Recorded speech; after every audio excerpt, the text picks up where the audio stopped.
बहुत सामर्थ्य है, जागो। अगर झुक गए तो रौंद दिए जाओगे। सच्ची मानना, जब गलत हो जाता है आचरण तो अपना मन अपने को कहता है नष्ट कर दो, ये जीवन किस काम का। होश में हमारे शब्दों को ध्यान से सुनना। यदि तुम परमार्थ के पथिक हो, ये तीन बातें नहीं है तो तुम्हारा पतन हो चुका है। पतन हो जाएगा नहीं, नाप लो, तुम्हारा पतन हो चुका है।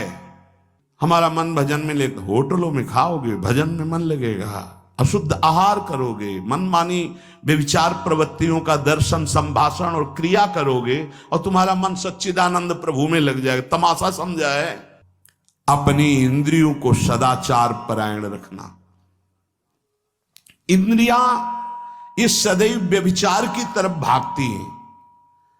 नेत्र व्यभिचार दोष, बार बार दूसरों के प्रति देखना आकर्षणकारी, कैसा भी दोष अंदर का भाव हो, नेत्र दोष।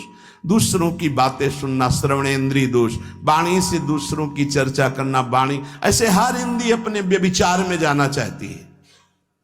सदाचार परायण उपासक होता है। कल की बात है, कल चिंतन हो रहा था श्रीमद् भगवत गीता जी का। अगर उपासक में सदाचार, इंद्रियों की पवित्रता नहीं है तो ढकोसला के सिवा कुछ नहीं रहेगा। ये अच्छे से समझ लो। इंद्रियों का विलास चल खुला दिखाई देता है, खुला एक दृष्टि होती है, उसमें दिखाई देता है। अंतर में ब्रह्म बैठा हुआ शांत मौन है और ये समझ नहीं पा रहा, केवल नाटक पे लगा हुआ है। अपना मन, अपनी इंद्रियां यदि संयम में नहीं है, सदाचार में नहीं है तो ढकोसला ही है, आडंबर ही है, नाटक ही है। पक्का समझ लीजिए। अगर वो संयमी नहीं है, जितेंद्रीय नहीं है, मनोनिग्रही नहीं, तो अध्यात्म क्या है? क्या प्रवचन हो रहा है? किस बात का प्रवचन हो रहा है? जो अनुभव हुआ उसका हो रहा है, शास्त्र सम्मत हो रहा है। जितेंद्रियता नहीं, इंद्रिय निग्रह नहीं, मनोनिग्रह नहीं। अर्थात इंद्रिय और मन शास्त्राज्ञा के अनुसार चले। जिसका इंद्रिय मनोनिग्रह युक्त समय व्यतीत होता है भगवत चिंतन में, वो महापुरुष है। अभी वर्तमान में ही है। चिंता मत करो, स्थिति जागृत होने में देर नहीं। बंद रखो अपनी खिड़कियों को, कहीं माया की हवा ना घुस जाए। सच्ची सच्ची तुममें बहुत सामर्थ्य है, जागो। अगर झुक गए तो रौंद दिए जाओगे। एक एक बात अच्छे से समझ लो।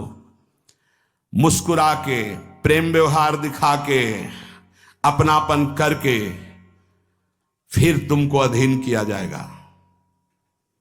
माया भगवती बहुत बलवती है। ऐसे करके फिर ऐसे प्रहार करती है, क्योंकि साधक बहुत प्रवीण है। ऐसे में अपने को बचा लेगा, लेकिन ऐसे में बचाना बहुत कठिन होता है। हमारी बात को समझ लेना। ऐसे में बचाना बहुत कठिन होता है, बहुत कठिन होता है। समर्पण का मिश, सेवा का मिश, अपनापन का मिश। हमारी इंद्री, हमारा मन बहुत धोखेबाज है। हमें कोई धोखा नहीं दे सकता। ये हमारा मन, हमारी इंद्रियां हमको धोखा देती है। साधु, साधक, परमार्थ पथिक, भक्त इस बात से परम सावधान।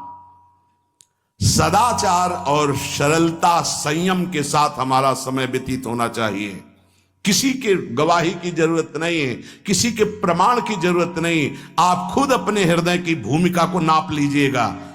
कितनी ऊंचाई पर चढ़ रहे हो आपको खुद अनुभव में समझ में आ जाएगा। जो इंद्रियों का गुलाम, मन के द्वारा भ्रष्ट आचरण करने वाला है, वो कुछ भी हो, कोई भी हो, कहीं भी हो, दुर्गति शब्द से ही संबंध है। जीते जी दुर्गति, फिर फांसी ऐसी लगे तेषम दुख न हो।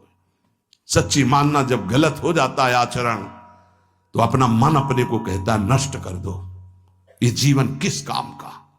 होश में हमारे शब्दों को ध्यान से सुनना।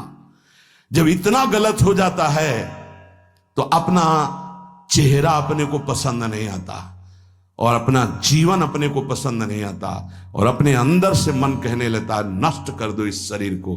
फिर वो जो आगे की लीलाएं होती है, अच्छा ऐसा हुआ, फांसी लगा ली, जहर खा लिया, ये कर लिया, वो कर लिया। वो इन्हीं इंद्रिय और मन की फिसलन को नहीं सह पाया। अच्छा, किसी महापुरुष का शासन नहीं था, नहीं, उस चूक में भी बचत हो जाती है। एक बहुत बड़े महापुरुष के समीप रहने वाले से चूक हो गई, तो उन्होंने अपने आसन के पास आसन लगवाया। सब साधुकों ने कहा कि बहुत बदनामी होगी, क्योंकि आपका नाम आगे है और वो आपके आश्रित है, ऐसा है किसी महापुरुष के। उन्होंने कहा, तुम क्या समझते हो, बाया है, चूक हो गई, अब इसको कभी चूक नहीं होगी, ऐसा बना देंगे, कभी त्रुटि नहीं होगी, इसको ऐसा बना देंगे। और वो फिर ब्रह्मावर्त बिठूर में रहे, और बहुत अच्छे महात्मा हैं, अब भी हैं। अगर संत का शासन है और आपसे चूक भी हो जाती है तो ऐसा बना देंगे कि दोबारा चूक नहीं होगी। पर इंद्रिय और मन को छूट देकर मनमानी आचरण करने वाला कभी साधक नहीं हो सकता, पक्का। और आप सच्चे मानना, आपकी एक बार इंद्रिय मन छूट हो गई तो जिंदगी भर दबे रहोगे, दहाड़ने लायक नहीं रहोगे। माया तुम्हारे को सदैव कोसती रहेगी, तुम्हारा हृदय जलता रहेगा, ऐसा कैसे हो गया, ऐसा कैसे हो गया। जब ऊंचाई की तरफ सोचोगे तो सामने वो अगर प्रायश्चित करके मिटा दिया है तो बात है, नहीं तो वो कर्म सामने आ जाएगा।